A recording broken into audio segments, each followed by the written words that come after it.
അടിയന്തരാവസ്ഥ പ്രഖ്യാപിക്കുന്നതിന് കാരണമായിട്ട് പറഞ്ഞ ആഭ്യന്തരമായ ഒരു പ്രശ്നവും ഉണ്ടായിരുന്നില്ല. പക്ഷേ ശ്രീമതി ഇന്ദിരാഗാന്ധിക്ക് ഒരു ആഭ്യന്തര പ്രശ്നം ഉണ്ടായിരുന്നു. അവരുടെ സംഘടനാ തലത്തിൽ കോൺഗ്രസ് ഒരു പിളർപ്പ് അനിവാര്യമായി തീർന്ന സംഭവം ഉണ്ടായി. ഇന്ദിരാഗാന്ധിയുടെ നേതൃത്വം പൂർണ്ണമായിട്ട് അംഗീകരിക്കാൻ തയ്യാറല്ലാത്ത വലിയൊരു വിഭാഗം കോൺഗ്രസ്സുകാരുണ്ടായിരുന്നു.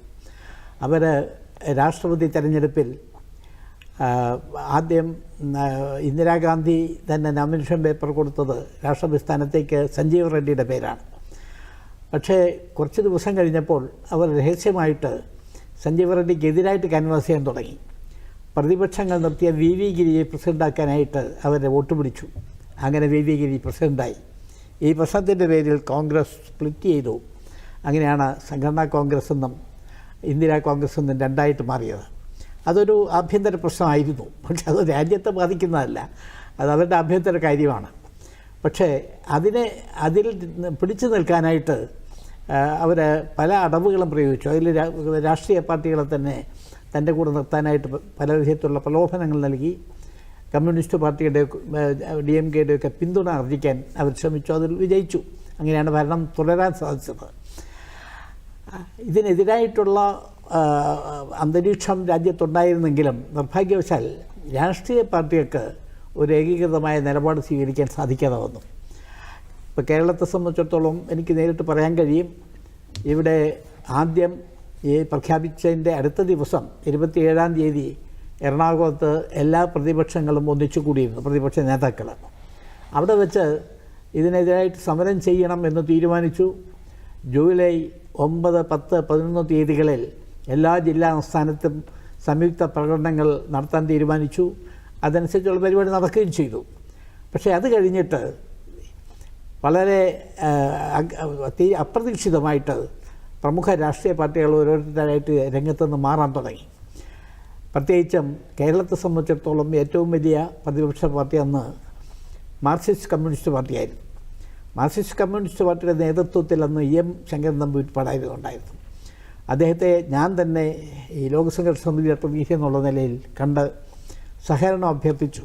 ആ സമയത്ത് അദ്ദേഹം പറഞ്ഞത്, ഞങ്ങൾക്ക് ഈ അന്ന് 9, 10, 11 തീയതിയിൽ നടന്ന സമരത്തോടുകൂടി ഞങ്ങളത് അവസാനിച്ചു. ഇനി ഞങ്ങൾ അടിയന്തരാവസ്ഥയ്ക്കെതിരായിട്ടുള്ള ഒരു സമരത്തിലും വരാൻ തയ്യാറല്ല. അതേസമയം തൊഴിലാളികളുടെ ബോണസ് അവകാശം അതുപോലുള്ള കാര്യത്തിൽ സമരം ചെയ്യും, അതേ ഉള്ളൂ എന്ന് പറഞ്ഞ് അദ്ദേഹം ഒഴിഞ്ഞു. മറ്റ് മാർക്സിസ്റ്റ് കമ്മ്യൂണിസ്റ്റ് പാർട്ടിയോട് അടുത്ത് നിൽക്കുന്ന അവരുടെ മുന്നണിയിൽപ്പെട്ട മറ്റ് പാർട്ടികളുടെയും നിലപാട് അതായിരുന്നു. മാർക്സിസ്റ്റ് കമ്മ്യൂണിസ്റ്റ് പാർട്ടി മുന്നിലുണ്ടെങ്കിൽ മാത്രമേ ഞങ്ങൾ വരുന്നുള്ളൂ എന്ന് പറഞ്ഞ് അവർ ഒഴിഞ്ഞു മാറി. അവസാനം സംഘടനാ കോൺഗ്രസ്സിലെ ചില ആളുകളും സർവോദയ പ്രസ്ഥാനത്തിലുള്ള ചില ആളുകളും മാത്രമാണ്, പിന്നെ രാഷ്ട്രീയ സ്വയംസേവക സംഘവും ജനസംഘവും അതിനെ സപ്പോർട്ട് ചെയ്യാനായിട്ട് ഈ രണ്ട് പാർട്ടികളിലെ കുറച്ചാളുകൾ അത്രയേ ഉള്ളൂ.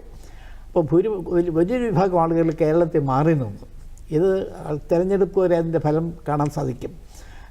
ഇന്ദിരാഗാന്ധിക്ക് അനുകൂലമായിട്ടുള്ള മാധ്യമങ്ങളെ മുഴുവൻ അവർക്ക് ഭൂരിപക്ഷം മാധ്യമങ്ങളെയും അവർക്ക് പ്രയോജനപ്പെടുത്താൻ സാധിച്ചു. വളരെ കുറച്ച് പ്രസിദ്ധീകരണങ്ങൾ മാത്രമാണ് ഇതിനായിട്ട് നിന്നത്. ചില പ്രസിദ്ധീകരണം ആദ്യമേ തന്നെ അതിൻ്റെ പത്ര ഓഫീസുകൾ അടച്ചുപൂട്ടി, പ്രവർത്തിക്കാൻ സമ്മതിച്ചില്ല. അങ്ങനെ രക്തസാക്ഷിയായ ഒരു പത്രമാണ് ജന്മഭൂമി കോഴിക്കോട് നിന്ന് സായാഹ്ന ദിനപത്രമായി തുടങ്ങിയിട്ട് ഏതാനും ആഴ്ചകളേ ആയിരുന്നുള്ളൂ. പക്ഷേ അതിൻ്റെ പ്രവർത്തനം അവസാനിപ്പിച്ചു. അതുപോലെ ഡൽഹിയിൽ നിന്ന് പ്രസിദ്ധപ്പെടുത്തിയിരുന്ന പ്രോ ജനസംഘ് ആയിട്ടുള്ളൊരു പത്രമുണ്ടായിരുന്നു, മദർലാൻഡ്. ആ ദിനപത്രത്തിൻ്റെ പ്രവർത്തനം അന്ന് തന്നെ അവസാനിപ്പിച്ചു. അതെല്ലാം ബലം പ്രയോഗിച്ച് അടച്ചുപൂട്ടുകയായിരുന്നു പത്ര ഓഫീസുകൾ. പിന്നെ മറ്റ് പല പത്രാധിപന്മാരെയും പത്രലേഖകരെയൊക്കെ ഭീഷണിപ്പെടുത്തിയും മറ്റൊക്കെ വാർത്തകൾ തമസ്കരിക്കാനുള്ള പരിണാമം നൽകിയിരുന്നു. ശക്തി ഉപയോഗിച്ചിട്ടാണ്, ഭരണാധികാരം ഉപയോഗിച്ചിട്ട് പത്രങ്ങളുടെ വായ മൂടിക്കെട്ടാൻ ശ്രമിച്ചു. അവസാനം നമ്മുടെ നാട്ടിൽ പത്രങ്ങളെല്ലാം ഗവൺമെൻറ്റിന് വഴങ്ങി. LK അദ്വാനി ഒരിക്കൽ പറഞ്ഞതുപോലെ, തലകുനിക്കാൻ പറഞ്ഞപ്പോൾ നിലത്ത് കിടന്നഴിഞ്ഞു എന്ന് പറഞ്ഞതുപോലെ വളരെ ദയനീയമായിരുന്നു മാധ്യമലോകത്തിൻ്റെ കീഴടങ്ങൽ. അങ്ങനെ രാജ്യം മുഴുവൻ ഒറ്റക്കെട്ടായിട്ട് നിന്ന് പൗരാവകാശം സംരക്ഷിക്കാൻ ഫൈറ്റ് ചെയ്യുന്നതിന് പകരം അവരിൽ ഭിന്നതയുണ്ടാക്കാനും പല ചേരികളാക്കാനും കുറേ ആളുകളെ അനുസരണയുള്ളവരാക്കി മാറ്റി അങ്ങനെ അവരുടെ ഇഷ്ടമനുസരിച്ച് മാറ്റിക്കെടുക്കാൻ സാധിച്ചു എന്നുള്ളതാണ് കേരളത്തെ സംബന്ധിച്ച് നമുക്ക് കാണാൻ കഴിയുന്ന ഒരു ദയനീയമായ വസ്തുത. എന്തായാലും ഇതിൻ്റെ അവസാനം വരെ ഫൈറ്റ് ചെയ്തത്, ഈ ത്യാഗങ്ങളൊക്കെ അനുഭവിച്ച് പ്രവർത്തിച്ചത് ഒരു സംഘടനയുടെ പേരെടുത്ത് പറയാമെങ്കിൽ അത് രാഷ്ട്രീയ സ്വയംസേവക സംഘമാണ്. ആ കാര്യത്തിൽ യാതൊരു സംശയവുമില്ല.